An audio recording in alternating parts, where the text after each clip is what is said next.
Apple is reportedly preparing to release at least one Mac with its own chip next year, but the initiative, codenamed Kalamata, to develop 3 different chips based on the next iPhone's A14 processor, suggests the company will transition more of its Mac lineup away from its current supplier, Intel. TSMC is rumored to be building the new Mac chips, which will be based on a 5-nanometer production technique from, TSMC. I guess I already said that. So it's the same as the next iPhones and iPad Pros. And the first Mac processors will allegedly have 8 high-performance cores, codenamed Firestorm, and at least 4 energy-efficient cores, codenamed Ice Storm. Wow. They each needed their own code name. Man, this is going to be crazy. So having Macs, iPhones, and iPads running the same underlying technology could make it easier for Apple to unify its app ecosystems and update its computers more often. Now, one thing that's a little confusing to me is Apple has got to be, a decade away from building something that could conceivably end up in a successor to the Mac Pro.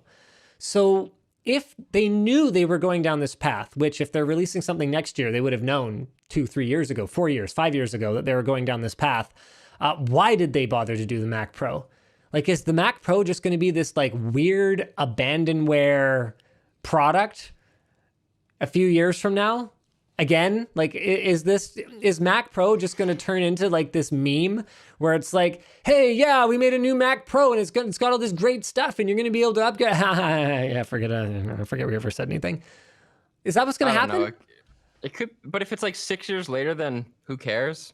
Because if you're in the market for such hardware, and you're continuing to do your job, then your update cycle is probably within that time frame anyway. They're probably going to start with the MacBook Air or like the least demanding MacBook, right? So I don't know. Alex has his take in here. His family apparently bought a PowerPC Mac 2 years before they switched to Intel. And he said, yeah, you were basically screwed no matter what, because these were your options.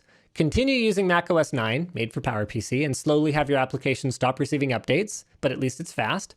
Also, the programs that were bought for macOS 9 still worked, like F18 Korea Gold. Okay, thank you, Alex, for that.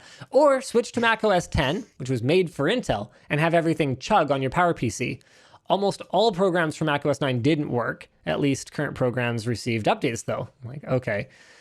Yeah, I can see this being pretty nasty, because any kind of emulation of x86 is going to come with a significant performance penalty. And Apple's been on x86 for a long time now. Like, if they had made this transition sort of quickly again before everyone got settled, maybe it would have been easier, or maybe people would have been even more mad. I don't know what would have been the better move, but maybe they'll give you a bonus or a bundle for an upgrade path, or maybe they'll do a buyback or something like that.